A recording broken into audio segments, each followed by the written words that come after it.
Okay, let's just jump right in. What if I told you that for most of human history, the way we've chosen a partner has had, well, almost nothing to do with love? It sounds crazy, right? But we're about to explore this huge gap between our romantic ideals and the real-world rules that have actually governed partnerships for thousands of years. And trust me, history tells a very, very different story than the one we're used to. Yeah, the most beautiful girl in the world. I mean, we all know this phrase, right? It's straight out of a fairy tale. It's in countless pop songs. It's the heart of so many love stories. It's this ideal of perfection, and it's just so deeply baked into our culture. But here's the big question. Is our search for a partner really this romantic quest for perfection? Or is it something else entirely? And that right there, that's the core tension we're diving into. It's this massive clash between the ideal we're told to chase and the stark reality of how human societies have actually put families together for millennia. You see, this whole idea of the most beautiful isn't new at all. I mean, it has a long and really powerful history. Think about it. It starts way back with Greek myths, goddesses like Aphrodite, Helen of Troy, the whole face that launched 1,000 ships thing. Then, boom, it's reborn in the Renaissance with artists linking beauty to something divine. Fast forward to the 19th century, and the Victorians make it all about purity and fragility. And then, of course, the 20th century, pop music takes over and cements the phrase in our heads forever. It's evolved for sure, but the core idea has always been there.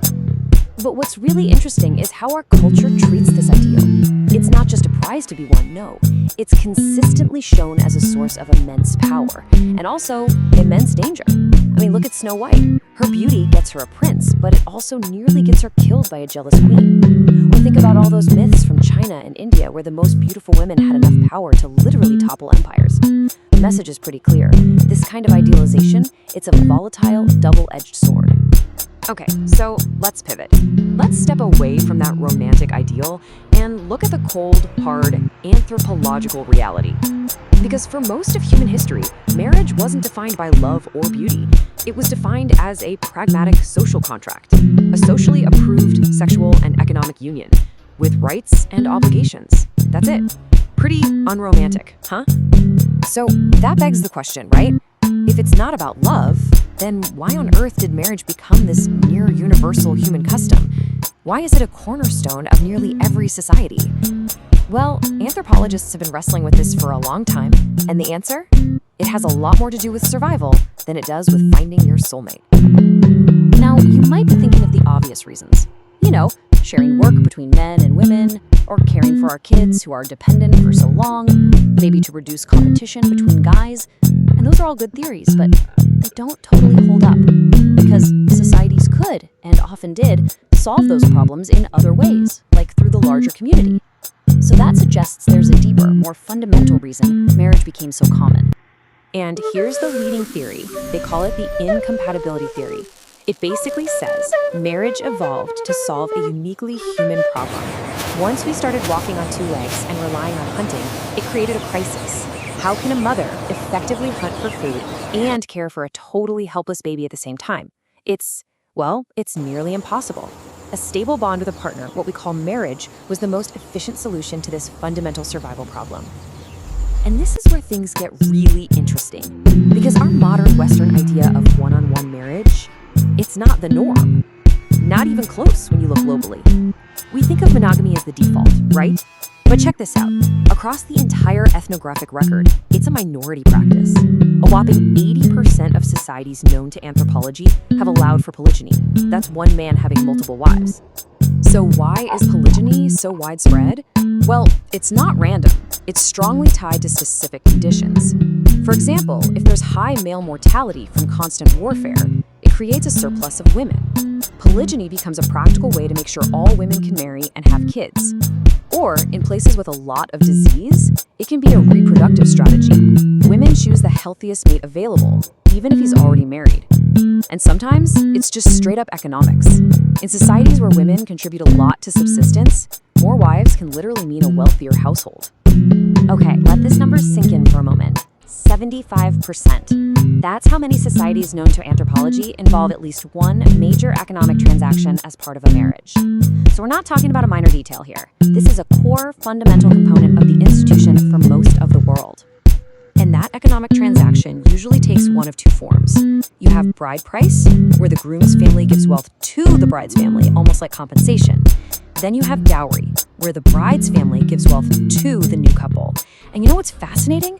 The direction that wealth flows tells you a ton about that society's economy and what it values. And the rules can get so specific. I'm talking about things that seem wild to us today. For example, many societies don't just have a word for cousin. They make a huge distinction between parallel cousins, that's the kids of your dad's brother or your mom's sister, and cross cousins, the kids of your dad's sister or your mom's brother. And get this, marrying one type might be completely forbidden, while marrying the other is actually preferred. It's all about keeping property and family alliances tightly controlled. So what about personal choice in all this? The whole idea that you get to pick your own partner based on love. Well, again, that's a pretty modern and frankly minority view. In almost half of the world's societies, marriage isn't an individual choice at all. It's a strategic arrangement made by parents or elders. And all of this brings us right back to where we started, with the most beautiful girl in the world. Because feminist thinkers have argued for a long time that this ideal was never just some harmless romantic idea. They see it as a crucial part of a system that historically limited a woman's value to her appearance, making it a really powerful tool of social control.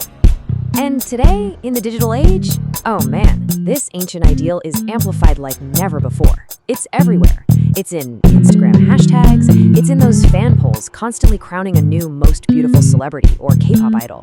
And it's all being supercharged by algorithms on TikTok and Instagram that are basically designed to push this one narrow, often impossible standard of beauty into our feeds 24/7.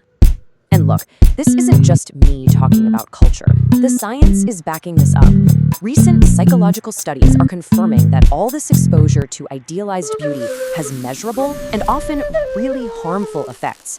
We're talking direct links to diminished self-esteem, body dissatisfaction, and even a higher risk of eating disorders, especially for young people. This stuff is serious. So what's the takeaway from all this? I think it's that we are all living inside this massive paradox. We're influenced by these ancient, practical rules of marriage as a social contract, whether we know it or not. But at the same time, we're completely captivated by these powerful, romantic ideals of perfection. So the final question isn't about love, or choice, or a contract. It's about what truly defines a partnership today. And maybe the even bigger question is, can we even tell which one of these powerful forces is pulling the strings in our own lives?